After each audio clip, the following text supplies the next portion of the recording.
Today on This Week in Space, we'll talk about Avatar 2, exoplanets, and the success of Artemis I with SETI astronomer Seth Shostak. Podcasts you love. From people you trust. This is TWiT. This is This Week in Space, episode number 41, recorded December 16th, 2022. Avatar 2 with SETI's Seth Shostak. This episode of This Week in Space is brought to you by ExpressVPN. You've given enough to your ISP this year. It's time for you to start taking. So take back your internet privacy today with the VPN rated #1 by TechRadar and Mashable. Visit expressvpn.com/twist and get 3 extra months of ExpressVPN for free with a 1-year package. Hello and welcome to another episode of This Week in Space, the Avatar 2 Blue Exocritters edition. I'm Rod Pyle, editor-in-chief of Ad Astra Magazine, and I'm joined by the unperturbable Tariq Malik, editor-in-chief at space.com. How are you today, Tariq? I'm doing well, Rod. It's Friday. I love talking to you on Fridays. Well, I love Fridays too, but what I love even more about this Friday is that we get to talk to Seth Shostak, who's the senior astronomer at the SETI Institute and a hell of a fine science communicator, if I do say so myself. And by the way, he has a PhD from Caltech, where I worked just long enough to know how massive an achievement that truly is, and hosts the popular Big Picture Science podcast, which is at almost 500 episodes. Hello, Seth. Hello. 500, my God, it makes me tired just hearing that. I know, you weren't even counting, right? It's just part of the deal. Wow. Well, before we head off to Wet and Wild Planet Pandora, I think it's time for a space joke. Hey, Tariq. Yes, Rod. What do you call a father from Planet Pandora who gets scammed on Christmas? I don't know. What do you call a father from Planet Pandora? A fleeced Navidad. Oh, wow. Oh, I make up one joke on my own and I love it. I love it because the people on Pandora are all the Na'vi. So I got it. Well, thank you for the explanation because it was probably, okay. And thank you very much. Our producer is ever the harsh critic. All right. Don't forget to send in your space jokes. Hopefully they're better than mine. Give us your best shot at TWIS@twit.tv. That's twist at twit.tv. Each week we pick one or two, and we'll blame them on you if we get crickets. All right, Tariq, how about an Artemis I update? Oh, this might be the last Artemis I update of the year because it's back on Earth on December 11th. Hate yourself, my friend. I'm so excited because the mission is over, but you're just excited because you don't have to stay up all night anymore. But a bullseye. I mean, the Orion spacecraft re-entered the Earth's atmosphere, slamming into our planet at 25,000 miles an hour, skipping off the atmosphere, coming back again. Its parachutes worked perfectly. It's back on Earth. NASA's already got it off its recovery ship, the USS Portland, in San Diego. Rod, you missed it when it came ashore. I did. But, it was only a few miles from my poor little vessel. Yeah, and they we covered it at space.com, but it was, I think everyone was wondering if it was going to make it back all right, and it was spot on. I mean, the whole thing went off without a hitch. NASA seemed literally, and I know it's going to sound corny, but they sounded over the moon for the splashdown, and the it does look like the capsule looks like a little toasty marshmallow with some serious charring on the heat shield, but they expected that. And now it's going to start a cross-country trip from San Diego to Cape Canaveral, where it's going to get examined, picked apart. They're going to pull some equipment out of it that they want to use for Artemis II, and it's on to the moon with astronauts in 2024, hopefully. So, I mean, just an amazing mission. The SLS rocket, the Space Launch System rocket, worked with nearly flawlessly. It seemed like, even though it was kind of a little bit of a trial to get it off the ground. They had some power glitches on the way out, and on the way back, they lost contact for a few hours there. But the mission itself just seems to have really hit all of its marks, and I'm amazed. I don't really know what to say, because I've been very pessimistic about about this whole thing, and I am just totally floored and surprised at how smooth it went. And I'm excited for what that means for the future of the Artemis program. Well, maybe our very eloquent guest, Seth Shostak, will have something to say, because Seth, like me, was around, I think, when the Apollo program was going, and we saw a very similar flight, albeit with a crew and in lunar orbit, not just a quick single orbit, of Apollo 8. Seth, what are your impressions of this recent achievement? Well, obviously, I mean, you can get excited about the technical accomplishment, but to me, the bigger picture here is a debate that is endless and has been going on a very long time. And that is, the whole idea of sending humans up into space is very controversial, because for a lot less money, you can send robotic spacecraft and have them do whatever you expected the humans to do. That's true, and that's always been true. But on the other hand, my take on that, because occasionally people will ask, well, why are we sending people? They're expensive to send. They require food, they require oxygen, and most of them require a round trip ticket. I think that the answer to that is, just walk it. Well, except for those that don't. Walk into a sixth grade class and ask the kids, how many of you would like to go to Mars? And, essentially all the hands will go up. And then you ask them, well, instead of that, how many of you would like to work engineering a robotic explorer that goes to Mars? And most of the hands go down. And that factor, makes space exploration with humans worth it. Yeah, I think you're right. And that we could do a whole episode in that. So maybe we'll have to have you back for that, because that's a question that comes up all the time.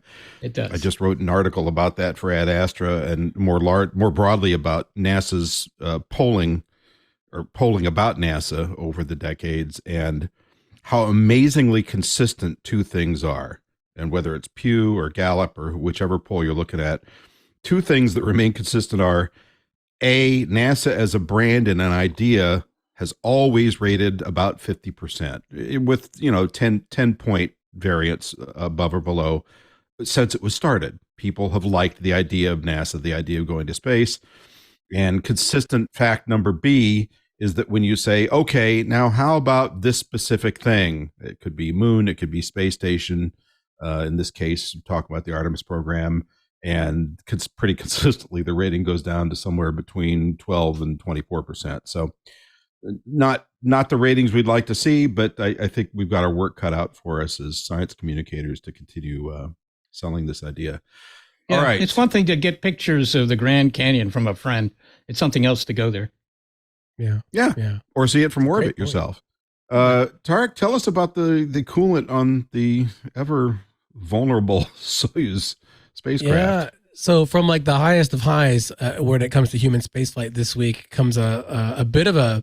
I don't want to overblow it and say it's a crisis, but there's a really serious problem on the International Space Station right now, because the Russian Soyuz MS-22 spacecraft. Now, this is a space capsule that carried 3 astronauts, 2 cosmonauts, 1 NASA astronaut to the space station in September.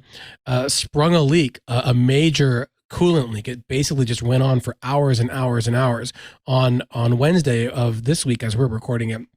And no one really knows why. And the big question here is what it means both for the space station, for the 3 men who flew on this spacecraft to the space station, because this is their only lifeboat. This was supposed to bring them home early next year, and also what happens next. Now, 2 Russian cosmonauts, the 2 that flew on this capsule in September, were about an hour away from going outside the space station on the night of the 14th, when they detected this leak. And if you see the video, it is just frightening. You just see this big plume of material just coming out nonstop, spraying everywhere. And so they didn't go outside for their spacewalk. They canceled it. And in fact, Russia has canceled all of their planned spacewalks this month while they try to understand what happened. They said that they've traced it to a cooling system on the exterior of the Soyuz spacecraft. And that's all we know. It could have been caused by a micrometeorite, as veteran cosmonaut Sergei Krikalev has ascertained. But right now, it seems like there's no coolant on this spacecraft, which you kind of need to keep cool in the harsh environment of space and to maintain a comfortable interior temperature for the astronauts that are supposed to fly on that spacecraft. It's not known if the spacecraft is salvageable. Like, can the crew still fly back to Earth on it? Will they need to send another Soyuz? Do they even have another Soyuz to send? And so that's kind of where we are right now. We're waiting to find out what Russia and Roscosmos have to say about what they can do with this spacecraft. Is it okay? Is it not okay? Is it just a big piece of junk on the space station? But it's a pretty serious problem, and it comes, after years. There was a hole in the compartment of one of the recent Soyuzes a few years back that caused an air leak. There were some progress launch issues even a few more years back. There's been a kind of a spotty track record that had cleared up in recent years. So this is kind of an interesting development, and it's just really strange that it happened just out of the blue. So big investigations going on in Russia right now, especially at NASA. They've been using the Canadian robotic arm and the European robotic arm to inspect the spacecraft. We're hoping to learn more as it develops, but right now the latest we've got is that they're still assessing it. Well, at least under the new improved Roscosmos leadership, we didn't hear accusations of some American astronaut going outside with a hammer to beat on the cooling system so they could go home early. So, which is what. So bravo to them. That's right. They're not kind of pointing the fingers just yet. So that's good. Not yet. So China recently tried a launch of the world's first methane-powered rocket. What happened? Yeah, this is another kind of bad story for the week. They have a commercial company there called Landspace, and they were hoping to make history this week with the first launch of an orbital rocket powered by methane propellant. And why methane? It's supposed to be a bit more a higher performance than the traditional liquid oxygen, liquid hydrogen that NASA uses with the SLS, etc. And unfortunately, it failed. It launched. But apparently an issue with the second stage failed to deliver its payloads into orbit. And this is kind of a follow-up to an earlier failure in the development of this rocket. But it's kind of a bit of a commercial space race between this company, Landspace, and SpaceX, which wants to use its own methane Raptor engines for its Starship. They were hoping to get to orbit as well this year. It seems like that might be slipping. We have to wait for the next big check-in, and they did lose 14 small satellites on this rocket. It's called Zhuk. I think I'm pronouncing it right. Zhuk 2. I could be mispronouncing that. I apologize if so. And so, a bit of a blow for both China's methane rocket hopes for this company Landspace and their commercial flight dreams, and it'll be a bit of a setback until they can come back and find out what went wrong. All right. And finally, we have audio from Mars. We've heard a few bits of audio from the microphone on the Perseverance rover before, but we finally got to hear a little dust devil, little minor tornado off of that. And this isn't the first time we tried to fly a microphone to Mars. There was one, I think it was on the Mars Polar Lander. Is that right? Yeah. But this is the first time we've had one that actually worked. So we've got this little tiny audio track of a little tiny dust devil that sounds something like this. Wait for it. Wait for it. There we go. Don't expect too much.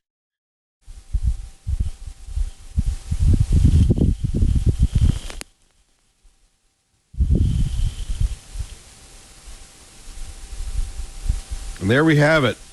Cool audio of weather on another planet, or in other terms, I'm known for my famous impressions. Something like that.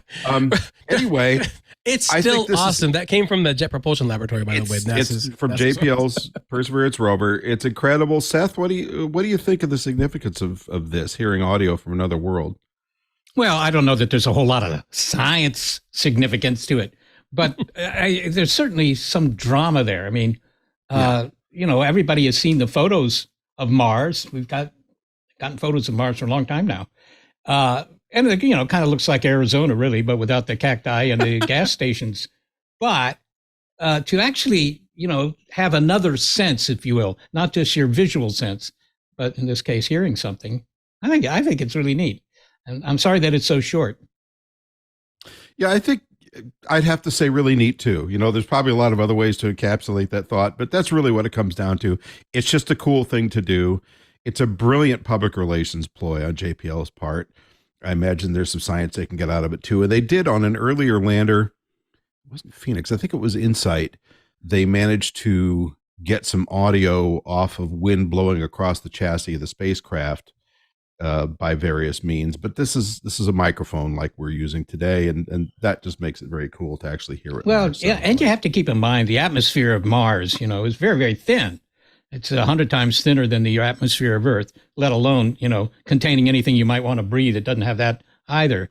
So, I mean, well, it was The Martian. Remember at the start of the film, their colony gets blown to bits by a Martian hurricane, something like that, which of course wouldn't happen because although the winds move fast, very fast, they're very light. They wouldn't even get a flag to fly, right? It's an interesting idea. It's interesting you bring that up because I remember talking to I was when The Martian came out, I was working at Caltech as a writer, and we got this memo that was, I think, 12 pages long from NASA headquarters saying, okay, we consulted on this movie. Jim Green, our chief science guy, consulted on this movie. So here's how we're going to handle the rollout. Here's what you got to do. And if people call, you got to do X, Y, and Z and all that. And I thought, wow, this is they're treating this as a big media moment for them. So it was an opportunity to be taken. And I saw it, and man, that inciting incident of this massive lander getting ready for takeoff and having to change their plans for travel because there was 200 miles an hour of a non-existent atmosphere blowing past it. But then, you get onto the potatoes growing in perchlorate-laced soil. And my favorite, though, was the hole in the side of the habitat that they covered up with duct tape and plastic with a non-existent atmosphere. But it's enough to keep pressurized inside. Yeah. What are you going to do? What are you going to do? Yeah. Well, listen, there is actually that they had only asked you. Yeah, right? Well, they did. But I would say, there's an organization called the Science and Entertainment Exchange. Right. And that's just you may be a member. I mean, it's just a whole bunch of scientists. They have a list somewhere. And whenever somebody has a film that they're developing or even producing in Hollywood, they can call up this group and have someone look at the script or answer questions for them or whatever to try and get the science right. And I've done this many times actually. And first off, I would say it doesn't matter. It just doesn't matter. Right. Bill Murray. I mean, it doesn't. If the science is wrong, people don't walk out of the theater. Man, that could never happen to space. That rocket ship went right by the camera, and I heard a whoosh. I'm out of here. Right. Well, and they're listening to you is optional, right? Oh yeah. Of course it's optional, but it doesn't matter. People don't like a film because the science is right or hate it if it's wrong. They don't care about that. It's character development. It's story development. The last time I did anything like that was on the Battlestar Galactica reboot. I was working in the visual effects end, and because I was a space guy, not a scientist, but a space guy, I got asked all these questions. They'd say, okay, so it doesn't make sound in space, right? No. Okay, would it fly like a fighter jet? No, it's using maneuvering thrusters. Okay. It's a long list of questions, and every single one of them, they just kind of, if I answered them, yeah, they look like they had just eaten something out of a kitty litter box and sort of walked away. So there you go. And you're right. Yeah. Entertainment's entertainment, and science is not generally. My pet peeve here, Rod. I don't know. This is not the discussion we're booked for, but is when go for it. When you see these battles in space with these X-wing fighters, right? Yes. Firing lasers at one another. But if you have a good pilot, you can avoid them. Look. Those lasers move at the speed of light. I mean, right? There's no delay as there is with a bullet. They're never going to miss. And they're not going to be aimed by a guy on a gun mount. I will say, though, I thought The Expanse got it pretty close. They were still probably could have done better aiming with AI, but at least they were using kinetic weapons, and they had that, and you could see the tracers. Of course, tracers wouldn't light up in space because there's no oxygen. But anyway, They're phosphorus, so maybe they would. I don't know. But it was cool looking, that's for sure. This episode of This Week in Space is brought to you by ExpressVPN. It's the season of giving. However, if you haven't been using ExpressVPN every time you've gone online this year, you've already given plenty to your internet service provider. It's time to stop that and give back to yourself. Each time you go online without ExpressVPN, your provider can see and log every single website you visit. And yes, that includes all the sites you visit in incognito mode as well. Kind of defeats the whole purpose of having incognito, doesn't it? They're also legally allowed to sell your browsing activity to third-party advertisers for massive profits. And that's why I'm done giving to my internet provider and why I always go online with ExpressVPN. The app encrypts and reroutes 100% of my network traffic through their secure servers so my provider can't see a thing, and I don't get nearly as many ads for weight loss gimmicks or shoe lifts or extended car warranties anymore, though 2 of those might be appropriate for me. But I get sick of getting buried with ads for stuff they think I want, but I don't. Now, it couldn't be easier to use ExpressVPN. Simply fire up ExpressVPN on any of your devices, tap the big button to connect, and that's it. I installed ExpressVPN months ago, and it was really, really easy. I use a Mac, and as you Mac users may know, the process isn't always easy for installs, but with ExpressVPN, it was a snap. It's a one-click download of the installer, run it, and it's up and going, protecting your privacy seamlessly and completely in the background. I may be the space guy, but I can get flustered with software installs like anybody else, and it just was that easy. It just works. I don't have to fuss with it at all. Unlike your internet service provider, ExpressVPN is committed to your privacy. Their privacy policy has even been audited by third parties, so you can rest assured that your data is not being logged by anyone. That matters to me, and it should matter to you too, even if you don't work for NASA. You've given enough to your ISP this year. It's time for you to start taking. So take back your internet privacy today with the VPN rated #1 by TechRadar and Mashable.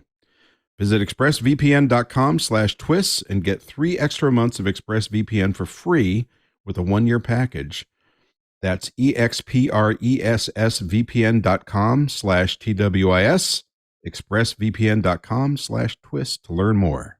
This is a great segue as we're talking about entertainment to talk about Avatar 2, The Way of Water, the search for extraterrestrial life, and did they get it right? Because we're going to ask you that, Seth, too. But do I have to have seen the movie? I haven't seen the movie yet. Yeah, I think we're asking him right now, Tariq. So here we are to discuss a movie none of us were invited to see a preview of, which I think is interesting because normally we would, but for some reason or another, in this time they didn't. I think we all saw the original, though. Yes. Right? Yes. And so that gives us an idea of where we're headed. And I think Seth, what I wanted to kind of pick your brain about is this the whole concept of life on exomoons around extrasolar planets, because until I started working at space.com, I didn't even think that would be real. I thought it was just like, Endor or whatever, that's what a moon is. It's a sci-fi thing. And that's the end of it. Alan Steele has a great book called Coyote where they live on an exomoon too. But contain yourself, Tariq. Your inner geek is showing. Let me just make a quick point here. The reason we're talking to Seth in particular That's right. is because when you're the senior astronomer for the search for extraterrestrial intelligence, you spend a lot of your time thinking about life on different worlds in one form or another. So whether they're big, long, skinny blue people with bows and arrows riding dragons or microbes, Seth has thought it all. He knows everything. So well, go for it, you guys. All right, Tariq, lay it on me, man. Well, sure. Well, I guess we'll do a quick intro. Seth, if you can kind of let people know how you got into astronomy and the search for life and SETI. That's not a journey that maybe a lot of readers are knowledgeable about how you even get into it in the first place, and then we can start from there. So. Well, usually I tell my life story to groups that are suffering from insomnia, but all I can say. I was admitted to grad school. I had studied physics as an undergrad, and then I went to Caltech as a grad student, and I was admitted in the physics department. But, the first week of school, I wandered through the astronomy department. It had these neat drawings on the walls of the 200-inch telescope, a 5-meter telescope on Mount Palomar, which at the time, and had been for a while, the largest optical telescope in the world. And that just seems so much more romantic. I switched to the astronomy department. Now, I could tell you about what I did in astronomy, but maybe the most important point was that it was radio astronomy. It was using radio telescopes. And one night I was up at the observatory, reading this book, Intelligent Life in the Cosmos. And it pointed out that the instruments I was using to try and measure the speed of galaxies could also be used to look for ET. And that was a very romantic idea. That's how I got into it. Oh, wow. That's amazing. That's amazing. And I guess for that search for extraterrestrial intelligence, I mean, how close are we right now? Are we closer than ever? Are we farther than ever? but nobody knows. I mean, it's a 1-bit experiment, right? Up until the moment that you actually find it, you haven't found it, and you can't say, so are you close? How do you know if you're close? There's no way to know if you're close. I mean, it could happen tonight. It could happen never. I mean, you just don't know. But if you don't look, the chances are probably less that you'll find it. So that's right. You're never gonna. What is it? You miss 100% of the shots you don't take, right? Yeah. Yeah. That's right.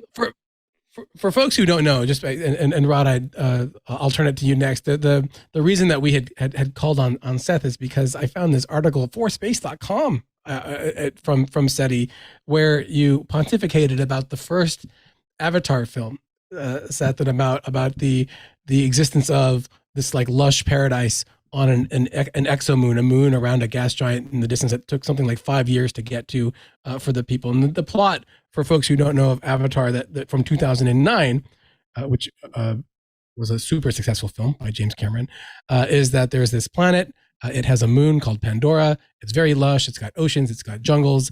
The trees are like miles high. The people are very big and tall and blue, and very connected with their planet. And of course, humans come and they want like the minerals, and they try to like steal all the minerals and destroy everybody's like way of thinking. And because humans ruin everything. It's very Dances with Wolves on an alien planet, but the concept of life on a moon versus searching for life on Mars is what really struck me. And Seth, you had some really choice thoughts back then, and I'm curious if it's if your thoughts have changed about life on a moon and how it's been depicted in science fiction, or how possible is it that there could be even microbes on an exomoon out there that we're looking for. Well, look, what do you have against moons, right? I mean, I'm going to give you the answer that I'm able to give you, given that there are only 4 working neurons in my skull anymore. But, I mean, what's the difference between a moon? Imagine a moon the size of Earth. There are moons that are the size of Earth, right? And imagine if it were located in orbit around our own planet, but it's big enough to have had an atmosphere, and of course it's getting sunlight and so forth and so on. It probably has water. Water's all over the universe. What do you have against this moon? I'm sorry, Bob, you can't live on a moon. It's not allowed. You can live on a moon. I mean, and in fact, as far as life on moons, there are 7 places in our solar system, our, benighted solar system, that might have life because they have some sort of liquids, mostly liquid water. And, we haven't found it yet, but most of those places are moons, right? Moons of Jupiter, moons of Saturn. I know a guy here at NASA Ames Research Center spent most of his career studying Mars. And I was talking to him recently. He said, well, he'd given up on Mars. He's now more interested in a moon of Saturn called Enceladus. So moons are great. I don't know if you're going to find any Na'vi on these moons, not the ones in our solar system, but somebody else's solar system, certainly possible. And, why not? Yeah. I love enchiladas, but I like to call it enchiladas because it's the tastiest of Saturn's moons. Okay, jumping right in on that stinker of a joke. Speaking of the Na'vi, I find it interesting that aliens are so often bipedal. They're 2-legged, they're 2-armed, they have 2 nostrils, they have 2 eyes, and some of that makes a lot of sense if you study evolution and how nature does things. But will it make sense on other worlds necessarily the way it does on Earth? Yeah.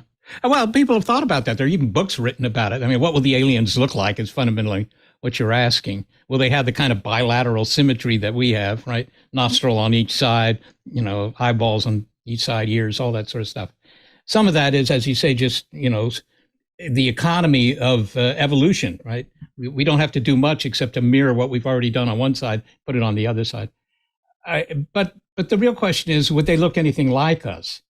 And you might be surprised to hear that in the astrobiology community, I wonder where they're located, probably on some island off the coast of southern Africa. Anyhow, the astrobiology community has pointed out the fact that, eyes have been, if you will, invented by evolution multiple times, like 8 or 9 times on the Earth, right? Eyes are so valuable to your survival that there are lots of critters that have eyes or some sort of sensor of the light that, aren't even evolutionarily related to us. So you can figure that on some other planet around a star where there's a lot of photons falling down all the time, that their critters will have eyes too. I mean, that isn't a big assumption. Some of the other things, well, what about a head? Well, a head is a great place to, put all the CPU, if you will, of this critter. And you don't want the head to be down at your kneecaps because then you can't see over the grass and you'll get eaten quickly. So, there are a lot of engineering considerations that suggest that our design is not terrible. It's actually been optimized. But will the Na'vi look like us except for the complexion? Well, that's very unlikely. But, what the heck? It's a film. It's a movie. Well, and here all this time as a young man growing up with Star Trek and, dare I say it, Lost in Space, here all this time I thought that aliens were bipedal because it was the easiest way to make a cheap rubber costume, and you've completely disabused me of that notion. No, that's true, Rod, of course. But today with computer animation, have those restrictions, and they're still bipedal. Yeah, Bob Drunkle with that stuff. And by the way, Tariq, I wanted to mention, it's kind of interesting to me. You were talking about this being sort of a Dances with Wolves on Pandora, the idea of a First Nations society being kind of overtaken by this technologically superior but soulless, evil and all that. And in a lot of ways, now I haven't seen the new film, but in the first film, it kind of reminded me of a slightly inverted version, maybe not inverted, of The War of the Worlds, which was written by H.G. Wells back in 1896, I think, when it was serialized. 98, yeah. 98, okay. And it was a long time before most of us understood. I mean, I read it as a kid, but it didn't dawn on me, as it did on many others, that this was his metaphor, because he was kind of a liberal for his day. This was his metaphor of the British military showing up, as the Martians come invading Earth and devastating everything we do. Apparently his thinking was this is what it would be like to be in a third world country, or whatever they would have called it at the time, a conquered nation, with the British military showing up with, gunpowder and artillery and all that, and doing what they did so often, and for better or worse, fairly effectively. So it just was an interesting thought when I started I was looking at the old Pandora the old Avatar, and looking at some clips from the new ones and thinking, this feels kind of like a similar conversation in a lot of ways. Yeah, could be. I like the fact that in the War of the Worlds, they come all the way to Earth, and at least in the movie version from the 1950s, the first film, War of the Worlds, their priority was to level Los Angeles. And, I live in Northern California, so from my point of view, I'd give them some support. I'd write a check. Hey, I live in Los Angeles, and I supported that as a kid. My favorite shot was when they blew the dickens out of the central tower of City Hall. Hey, I know that building. That's just down the street from where I live. Oh, we're getting off track here. Thank you, George Pyle. Right? So yeah, I have a letter from George Pyle, by the way, somewhere in my garage. I sent him some of the movies I had made when I was a student. It was nice. Did they have aliens? Yeah, I think I sent him the Teenage Monster Blob from Outer Space, which I was. Oh. That was a film we made. Wow. Starred 6 pounds of Play-Doh. The Secrets of Seth Shostak. Yeah. Okay. That sounds amazing.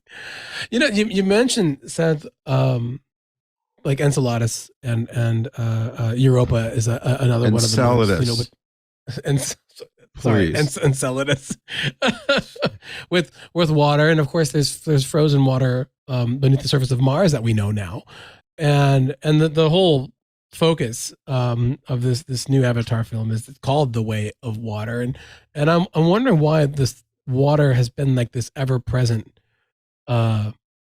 ingredient in the search for life, not just in these moons that we were talking about earlier, but on the planets that the space telescopes are finding, where we're looking for potentially habitable worlds where these civilizations might take root in the future or in the past. Yeah, well, it's an interesting question, Tariq, because after all, as you point out, water figures in a lot of these sci-fi films, at least cinema sci-fi, and very often they're looking for a planet with water. They want the water, okay, which is nutty. I got to tell you, it's nutty. 1/4, what is it? 1/4 of the weight of the universe is hydrogen, right? And most of the rest is helium. No, I think it's 3/4, not 1/4. But yeah, 3/4. There's a lot of hydrogen out there. But oxygen is the 5th most. Hey, it's the 3rd. I should look these up now. But it's extremely abundant. There's oxygen everywhere. So you have a lot of hydrogen, and you have a lot of oxygen. So you have a lot of water. There's water all over the place. If you want water, right? I mean, if the aliens want water, they're not going to come to Earth and try and siphon it out of the Pacific, right? They could go to one of the moons of Jupiter and just, fill up their tankers and leave. I mean, it's just, there's so much water around. But yeah, that was the plot of Battle Los Angeles, by the way, is the aliens came. I was a consultant for Battle Los Angeles. I told them to, hit Glendale first. Yeah. So, clearly you've been there. I have. My favorite Denny's is in Glendale. My vote would be Barstow, but whatever rocks your boat. Yeah, Barstow. Yeah. Well, I used to be on the dating game, and the date I had with one woman picked me, and she was from Glendale, and unfortunately, it was obvious. Okay, water. Wait, you were on the dating game, the TV show? 5 times. What? Yeah, I was. Okay, wow. That's history. Is not relevant to water, but no, but it's a cool found fact for sure. It's true. Yeah. I can tell you stories about that, but another show, another very time. Eligible bachelor, but okay. Yeah, back then. So the thing is, with water, of course, you need some sort of solvent. Otherwise, you don't get anything going. I mean, life is just chemistry. I'm sure all of you know that. You wake up in the morning, another day of chemistry. That's what it is, right? But you can take, a storeroom full of chemicals, throw them on the carpet, and not much will happen. But if you put water on it, then suddenly, the atoms can get together and you get reactions. So that's it's simply the fact that water puts things in solution so you can have chemical reactions. There are other things like water is polar, so it pulls certain atoms in different directions. Just for the assembly of molecules, you really need a liquid. And there are a lot of liquids in the universe. I mean, water isn't the only one, liquid ammonia and so forth and so on. But if you look at all those things and, you look at the range over which they're still liquid, water is from obviously 32 degrees Fahrenheit to 212. That's a very wide range. It's not true of nearly all the other liquids that are out there. So water's a good thing. I mean, without water, might not be having this conversation. So speaking of this conversation and chemical reactions, were there any chemical reactions in your dating game dates? Just had to throw that in there, Yeah. You open the door. When you're old enough, I'll tell you. Okay. Oh, wow. So we've tried to make estimates of, we being the astronomical community, certainly not me. As a journalist, I've watched smart people like you try to come up with their best shot on estimates of habitable planets. So, here's the number we think that might represent exoplanets in our galaxy, and here's the number of those that might live in a habitable zone, and here's the number of those that might have liquid water on the surface, which kind of defines habitable zone, I guess. Do those numbers really mean anything, or are we just sort of tossing figures around here that aren't really terribly relevant to the conversation? Yeah, the numbers are not just made up, right? 30 years ago, the numbers would be made up. And they were, by the way. But But now we know that essentially all stars have planets. We didn't know that even fairly recently. In 1994, we didn't know that. Now we do. Now, how many of those planets are the kind you'd like to build condos on, with continents and oceans and atmosphere and all that? We have a very rough idea that maybe 1 in 3 or 4 of them will be somewhat similar to the Earth. But say that it's only 1 in 10, right? Or even 1 in 100. There are 1 trillion planets in the Milky Way galaxy. 1 trillion, that's a big number. So if only 1 in 100 is sort of like the Earth, that's still 10 billion planets that are like the Earth just in our galaxy. And we can see a couple of 100 billion other galaxies. So, the idea that there might be somebody out there or something out there, I mean, that's not sort of a fanciful suggestion. That is, in fact, the most obvious suggestion. What's fanciful is to say that Earth is somehow special. That's silenced you. I didn't mean it to do that. It's always a good moment when I get silence because it means Tariq can talk. I'm trying to contemplate my place in the universe when Seth puts it's it. It's a like very that. small place, Tariq. Well, so I wanted to ask about just the work that you and SETI do, to kind of pursue the endeavor, right? To like how do we listen? How did these, in science fiction, how they get the signals and whatnot? But science fiction is one thing, but SETI is actual science being done right now on Earth, and I'm kind of curious how that whole project took root, because it's something that, the technology is advancing over time. So I imagine you can try new things. Can you kind of give us a glimpse of both the origins of SETI and maybe what's going on today in those efforts there? Yeah, well, the idea of SETI, I mean, that's not even a new idea. At the time of the American Civil War, right, which is 170 years ago, whatever it is, there were people who were suggesting that we should look for flashing lights coming from Mars and stuff like that, which isn't so crazy. I mean, at that time, we thought Mars was inhabited not by microbes, which might be true, but actually by, sentient beings, right? So they might signal to us. So the idea that you might discover life in space by looking for some sort of signal is a very old idea. Now, modern SETI, where we use big antennas, this is what we do, and trying to eavesdrop on radio signals from aliens. That began in 1960 with Frank Drake, who died in September, lamentably. But Frank Drake, pointed an antenna in West Virginia at a couple of nearby stars, hoping to eavesdrop on the aliens. That's how modern SETI got started. And have there been any close calls about like where you get really excited? I mean, I know that I've heard about the wow signal but I'm just wondering if there's been like a gotcha moment where you were really excited that you'd found something, or SETI was very excited about that. Yeah. I mean, close calls, you don't know whether they were close at all, because all of the ones that we were able to follow up on, and that's been true of all the signals since maybe the 1990s, have turned out not to be ET, but just our own transmissions, radars down the street or telecommunication satellites or whatever. But it is true that in 1997, we got a signal that did look like it was really coming from space. And within 24 hours, we found out that wasn't true. It was actually, it was coming from space, but it was coming from a European satellite. It was just telemetry. But I was very glad that happened, actually, because it sort of gave us a test run, an experiment to show what happens if SETI were to pick up a signal, right? What would happen? Would the White House, issue an order and try and shut us down? Would Marines flood the SETI Institute and tell everybody to get down on the floor or anything like that? I mean, it was very interesting to see indeed what happened. So I'm glad that it happened. Well, and I'm glad you mentioned that, because I recently was approached by ancient aliens to do some commentary, and I said, you need to talk to Seth Shostak. And they said, he wasn't available or something.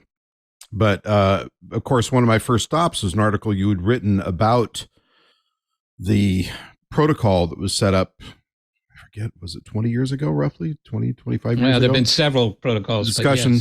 But there was one main one that your point, the important point was, look, these are suggestions. This isn't law. This isn't codified. This isn't by international agreement, except informally amongst the scientists. But that doesn't mean that anybody's going to do it. So, what kind of reaction would you foresee both nationally and internationally if we were to make contact with something intelligent outside our solar system? Yeah. If we were to pick up a signal, say tomorrow, right, what happens? The first point to make is that there's no policy of secrecy, right? So everybody's going to know, and you may question that. A lot of people are very skeptical of anything involving aliens. They think the government's covering it all up for some reason. But the facts are that if you found a signal that looked intriguing, the first thing you do is, you'd check it out, but then you'd call up somebody at another observatory and say, you see if you can find this signal, right? Give them the coordinates and the frequency range and whatever. And if they cannot, then, you probably don't believe it. It's what you found is something wrong with your software or who knows what. But if they find it too, now you have a situation in which you really have convincing proof that you picked up a signal. And, there's no way to keep that quiet, by the way. Now people at 2 observatories know about it. And nobody was ever told secrecy. So it's a big story. That's what happens. It'll be a big story. Protocols, forget the protocols. The protocols are a nice idea, but the reality is what happens whenever you pick up a signal that looks intriguing is that the media are calling you right away. So it would just be a big story. But I think people would still go to work. They still check the sports pages. I mean, all that would be, what I expect they would do. Oh, they found aliens. Well, I always knew they were out there anyhow. The public figures there are aliens out there, so maybe they wouldn't be so surprised. I think over the long term, it has some real consequences, I think. And of course, if you could understand anything in the signal you picked up, that would have unpredictable consequences. Well, your comments interest me because every time I write a Mars book, and I seem to be the Mars book guy for a few years there, you'd get on the radio and people would say, well, okay, so what about the face on Mars and what are they covering up and all that? And you get in this conversation about, look, scientists are not keen on keeping secrets, okay? Their first impulse is to talk the community, to cross-communicate, to get other feedback, to publish and get peer-reviewed, or just to see what other people's observations were. So that's unlikely. And for God's sake, if we found a dinosaur femur on Mars, or an empty Coke can, or a used Yugo, or got a message from another culture, budgets go up. That makes scientists and engineers very happy because suddenly there's money flowing. So this paranoia about conspiracies, and personally, I mean, I'm sure you've got thoughts on this. My personal thought is what makes that kind of conspiracy theory so appealing is that rather than having to go to Caltech and get a PhD in astrophysics like Seth Shostak did, all I got to do is jump on the internet and read some conspiracy sites and say, yep, I'm an expert. And it's to the extent that the recent poll I saw says, I think somewhere approaching 35 or 40% of Americans think that aliens walk among us. And that's a big number. Yeah. I wish that were true. It'd be job security for me, right? Yeah. But I doubt that they're walking among us. I mean, it's also true that a high percentage, about 35%, 1 in 3 Americans believe that indeed Earth is being visited, right? That there are alien spacecraft in our airspace. And, you look at the Navy videos or whatever, and that the government is covering it up, as if the government could cover it up. I've worked for the government, and they're not good at covering things up. But even if you think that the government could cover it up, you also have to assume that every government covers it up. Either that or the aliens only visit the United States because of lax immigration rules or the fast food or something, right? None of that makes any sense whatsoever. So how does SETI, conduct the search or the listening sessions there? I mean, in Contact, we all saw the giant Arecibo dish, sadly in Puerto Rico. It's collapsed and it's not going to be rebuilt. But what are the tools that you're using today in terms of observatory time or dishes or whatnot to conduct the search? Well, SETI today is it's a small endeavor, by the way. I should point that out. To begin with, it's limited to here in the Bay Area of San Francisco, right? It's what we do, but it's also what the people at the University of California, Berkeley do. And that's it for the worldwide effort. Right? The total number of people working on SETI, for a living is, fewer than you'll see at the local fast food outlet. It's very small. But what we do and some of what the Berkeley people do is the conventional SETI, where you use big antennas. Either you build them or you buy time on them, and you put sort of specialized receivers on these antennas and just try and eavesdrop on a signal. That's it. That's what Frank Drake did in 1960, and that's still the mainstay of SETI today. But there are other things like looking for flashing lasers. I mean, a laser might be a great way to send bits of information from one star system to another. So we have experiments. University of California, Berkeley also has experiments that look for flashing lasers in space. So generally speaking, that's what it is. But I just say this as an alternative take on it all.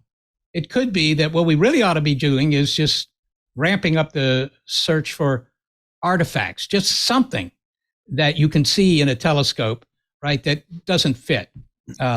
Remember, the universe is 3 times older than the Earth. So if there's civilizations out there, most of them are going to be older than our own. And they may have built really big stuff. We should look for that. So I heard that there's a... Oh, go ahead, Rod. I was just going to say, increasingly we hear conversations about passive versus active SETI and the concerns about active SETI. Should we be, even Stephen Hawking to some extent, saying, should we really be deliberately trying to transmit messages out to other cultures who, may think that we make a good lunch entree or something. And, I kind of understand that, but at the same time, although it's only been, 100 plus years, we've been broadcasting radio to the universe since the Titanic sent its SOS call, and before that, and bad sitcom reruns since the 50s and 60s. So it's not like Earth is being kept an electromagnetic secret. So is there a difference? And if so, do you think that's an issue? Well, I don't think it's an issue, and largely for what you just said, Rod, because indeed, you can say, it's dangerous to broadcast into space. You don't know what's out there. This is sometimes called the dark forest theory, because, you have this dark forest. Should you shout, hey, anybody in here? Right? Because the next thing, there might be something in there. It's something hungry. Yeah. But you're right. We have been broadcasting. You can forget all this stuff before the Second World War, because that was mostly AM radio and so forth. That's low frequency. It doesn't really make it through the ionosphere. So the aliens won't hear all that. But beginning of the Second World War, we developed FM radio, television, all that, radar, most importantly, radar. The strongest signals we're sending into space are radar, but there's also television and, as I say, FM radio. So it could be that classical radio stations will result in the obliteration of Earth, because they'll pick it up and decide, they're going to come here.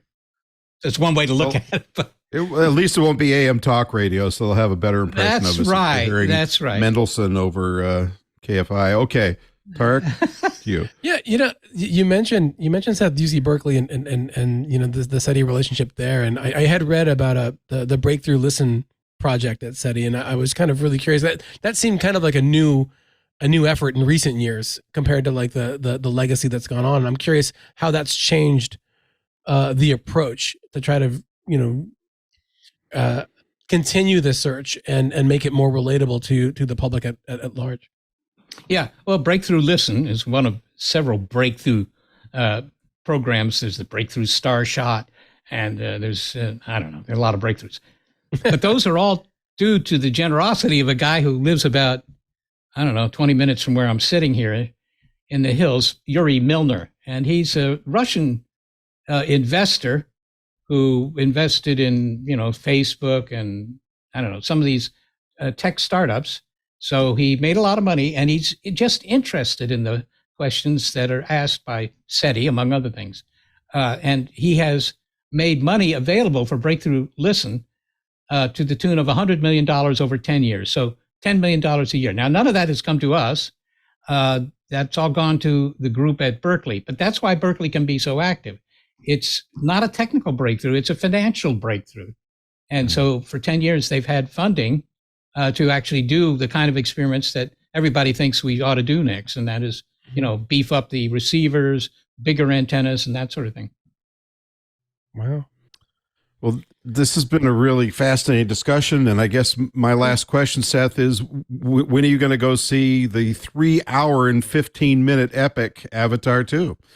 Yeah. Well, I need a nap. I don't know. I haven't been to the movies in a while, thanks to COVID. And I'm about to leave, to go visit relatives during the vacation. But I would love to see it. I actually, I've met Cameron. I've sat next to him at a dinner and that kind of thing. He's an interesting guy. That's a good way to put it. Yeah. So I would love to see it, and maybe I'll write a review for space.com if they still take my reviews.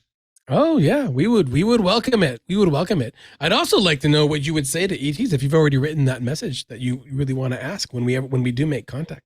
Yeah, well, of course, asking things. I mean, if they're 100 light years away, you've got to be really patient. You ask them 200 years later, they say, "Could you repeat that?" or something like that. But yeah, the questions I would ask are, do you have religion and do you have music? Those are the ones that are most obvious to me. Mm-hmm. That's wonderful. But I hope to see the film. Yes, indeed.